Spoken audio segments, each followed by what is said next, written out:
Hər vaxtınız xeyir qızlar, yenə də gözəl bir, möhtəşəm bir şorba ilə qarşınızdayam.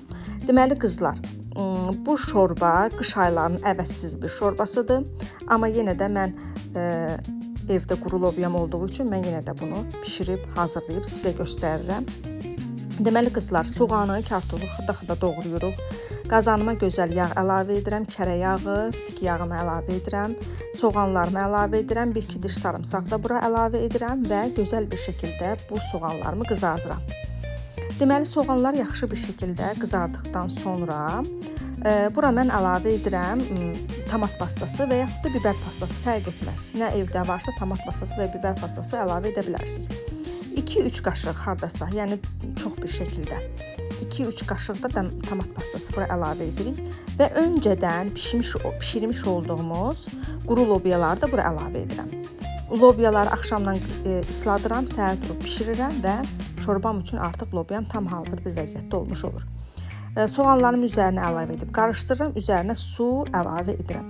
Sunu lap çox əlavə etməyin, lap az da əlavə etməyin. Biber, deməli lobyaların üzərinə bir barmaq çıxacaq qədər belə əlavə edirik və bamxudda qaynamağa qoyuruq.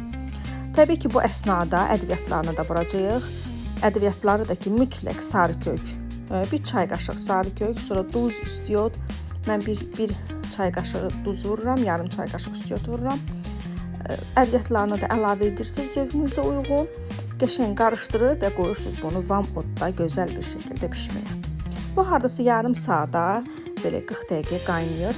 Vam odda qaynayıb pişsə daha yaxşı olar ki, lobyalar tam belə həlim atsın.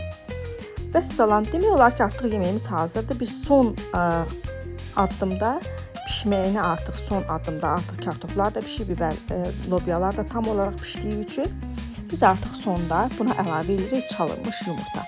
Kənarda 2 dənə yumurtanı çalırıq qabda və bunu qaynayan şorbamızın üzərinə əlavə edib və belə qaşıqla qarışdırırıq.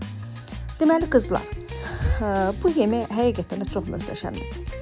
Bir dəfə hazırlasaz, bütün qış boyu sizin üçün ən sadə, ən rahat bir yemək olaraq hazırlaya biləcəyiniz yemək elə bu quru lobya şorbası olacaq. İnanın ki, bu quru fasulye, türklərin məşhur quru fasulyesini mənim üçün geridə qoyan bir yeməkdir. Bura ət də əlavə edə bilərsiniz, ətlə də o gözəl alınır. Amma ət əlavə etsəz gərək yumurtalar əlavə etməsiniz.